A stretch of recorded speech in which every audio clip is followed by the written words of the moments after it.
मुलांना ना नेहमीच विसरायची सवय असते. आज सकाळी असंच काहीतरी माझ्यासोबत झालं आणि एकदमच सकाळी सकाळी धावपळ उडाली. Good morning and welcome to my new mini blog. सकाळी 6 वाजता झोपेत असताना योगेश मला बोलत आहे की आज मला टिफिन घेऊन जायचं आहे.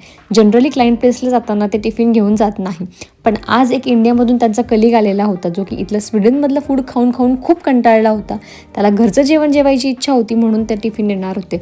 दुसरा शॉक मला असा बसला की रोज 7:15 वाजता योगेश जाता आणि आज त्यांना 7:45 वाजता जायचं होतं की इम्पॉर्टंट मीटिंगसाठी. मग काय 6:15 वाजेपर्यंत तर हाच विचार करत बसली की आता पटकन काय बनवू. शेवटी मग शेंगदाण्याचं कूट टाकून मस्त बटाट्याचीच भाजी केली. मग दोघांसाठी छान मस्त चहा ठेवला. आता इतक्या लवकर 7 वाजता काम आवरून बसायची तर माझी बिलकुल इच्छा नव्हती. मग काय करायचं म्हणून थोडा वेळ मोबाईलमध्ये टाईमपास केला. खाली वॉक करून आले, थोडेफार फ्रुट्स खाल्ले आणि मग बाकीचे राहिलेले कामं करायला घेतले. सिंकमधलं जेव्हा सगळ्यात शेवटचं भांडं घासून जेव्हा सिंक क्लीन करायची वेळ येते ना, मला खरंच खूप सॅटिस्फॅक्शन वाटतं.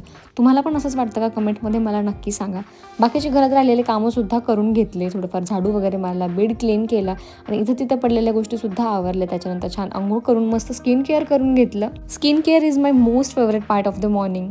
त्यानंतर देवपूजा केली आणि झाडांना पाणी घातलं. रिसेंटलीच मी हे झाडं आयकेमधून घेतलेले आहे.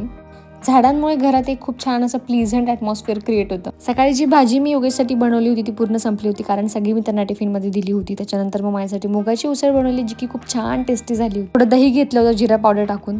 पुन्हा थोडा वेळ टाइमपास करून नॅप घ्यायची वेळ झाली होती. मग काय विंडोचे कर्टन्स खाली केले आणि मस्त अशी एक नॅप घेतली.